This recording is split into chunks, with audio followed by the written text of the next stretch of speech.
ഓണം സ്റ്റാർട്ടായത് തൊട്ടുണ്ടെങ്കിൽ ഏറ്റവും കൂടുതൽ ഏറി കയറിക്കൊണ്ടിരിക്കുന്നത് നമ്മളെ മൊബീസിൽ തന്നെയാണ്. എപ്പോഴുണ്ടെങ്കിൽ ഏതൊരു വീഡിയോ വന്നാലും ശരി, അതിനുണ്ടെങ്കിൽ താഴെ ഒരുപാട് ആൾക്കാരുണ്ടെങ്കിൽ മൊബീസൊക്കെ ട്രോളിക്കൊണ്ടായിരിക്കും വരുന്നത്. അതിന് മെയിൻ കാരണം എന്ന് പറഞ്ഞാൽ നമുക്കറിയാം, ഒരു പെൺകുട്ടി ഉണ്ട്, ഇത് കണക്ക് മുസ്ലിം പെൺകുട്ടി ഓണ പരിപാടി പങ്കെടുത്ത് ഡാൻസ് കളിക്കുന്നതിനോ അല്ലെങ്കിൽ അല്ലാതെ ഡാൻസ് കളിക്കുന്നതിനും കുറ്റപ്പെടുത്തിക്കൊണ്ട് ഒരുപാട് വീഡിയോ ഒക്കെ ഇട്ടിട്ടുണ്ടായിരുന്നു. അതിന് മറുപടി എന്നുള്ള രീതിയിലുണ്ടെങ്കിൽ ഒരുപാട് പെൺകുട്ടികൾ വന്ന് ഡാൻസ് കളിക്കുന്ന വീഡിയോസൊക്കെ നമ്മൾ കണ്ടിട്ടുള്ളതാണ്. അതൊക്കെ ആ സമയത്തുണ്ടെങ്കിൽ ആൾക്കാർ മെൻഷൻ ചെയ്യുന്നത് മൊബീസൊക്കെ തന്നെ ആയിരുന്നു. എന്തായിരുന്നാലും കുറച്ച് നാളുകളായിട്ട് നോക്കിക്കഴിഞ്ഞാൽ മൊബീസിനെതിരെ ഉണ്ടെങ്കിൽ ഒരുപാട് നെഗറ്റീവുള്ള കമൻസും ട്രോളുകളൊക്കെ വന്നുകൊണ്ടിരുന്നതാണ്. ആ സമയത്തുണ്ടെങ്കിൽ മൊബീസ് പ്രത്യേകിച്ച് റിയാക്റ്റ് ഒന്നും ചെയ്തിട്ടില്ലായിരുന്നു.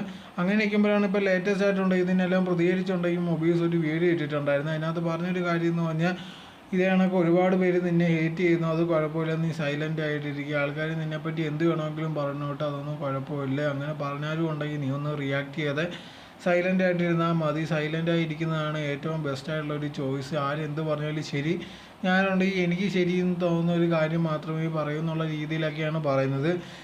നമ്മൾ മെയിനായിട്ട് നോക്കിക്കഴിഞ്ഞാൽ ഇവരെ പോലത്തുള്ള ആൾക്കാരുണ്ടെങ്കിൽ മെയിനായിട്ട് വ്യൂസ് കിട്ടാനും അല്ലെങ്കിൽ പെട്ടെന്നുണ്ടെങ്കിൽ റീച്ച് കിട്ടാനും വേണ്ടിയാണ് ഇതേപോലത്തുള്ള കാര്യങ്ങൾ ചെയ്യുന്നത്. അത് കണ്ടാൽ നമുക്ക് മനസ്സിലാവും. എന്നിട്ടുണ്ടെങ്കിൽ വന്നിട്ട് അഭിനയമാണ്, ഞാനുണ്ടെങ്കിൽ എനിക്ക് ശരിയെന്ന് തോന്നുന്ന കാര്യങ്ങൾ മാത്രമാണ് പറഞ്ഞതെന്ന് പറഞ്ഞ്. എന്തായിരുന്നാലും ശരി, അവരുടെ സ്വഭാവം ഇപ്പോൾ എല്ലാവർക്കും മനസ്സിലായി. അതുകൊണ്ട് തന്നെ അവരുണ്ടെങ്കിൽ ഇപ്പോൾ ആരും വിശ്വസിക്കുന്നുമില്ല.